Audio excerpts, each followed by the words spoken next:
и дека Господ Исус Христос е семоќен, сеприсутен, лекар над лекарите, говори и моето сведоштво кое што го сакам да го раскажам сосема накратко. Пред неколку години добив сериозна болка во рацете, коските на прстите, ме болеа премногу и како последица на тоа направив голем број на лекарски контакти, консултација, анализи, испитувања.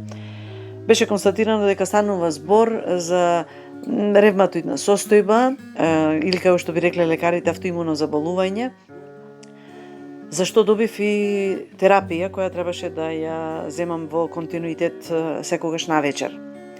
Меѓутоа, како последица од таблетите кои ги пиев против болка, против костоболка, се случија нуспојави.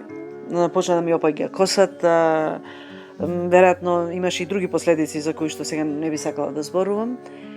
И во тој момент се најдов себе си како да се вртам во круг, зашто сопругот брзо ме повлече и ми вели ајде да застаниме, време е да застаниме, да побараме милоста Исусова да даде исцелување.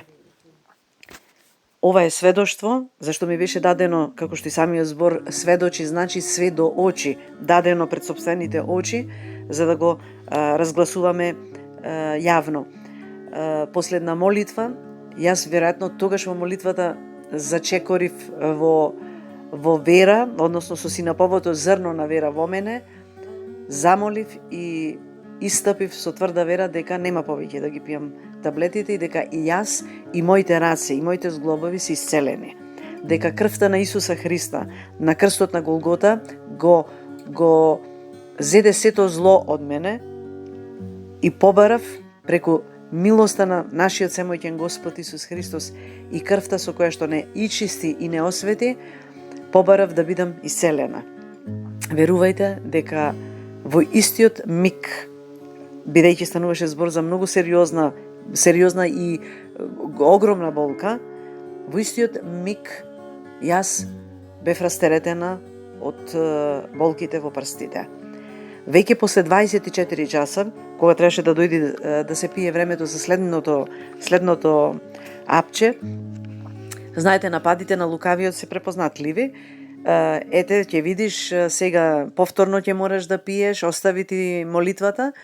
После 24 часа само потврдив, заклучно и до овој миг, дека никогаш повеќе прстите не ме заболеа. Меѓутоа, во молитвата замолив, побарав до мојот Господ Исус Христос или нашиот Господ Исус Христос да ми ги оздрави рацете за да можам да му служам, да го славам и да сведочам, да ми даде сведоштво, живо сведоштво.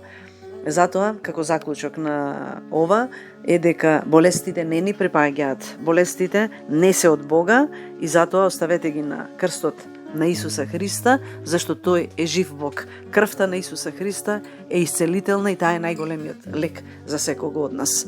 Ти благодарам, Господи Исусе Христе, што не исцели, ти благодарам и мене, што ми дозволи да бидам Твое дете, а ти мој татко, кој што се грижи во секој миг за се што треба.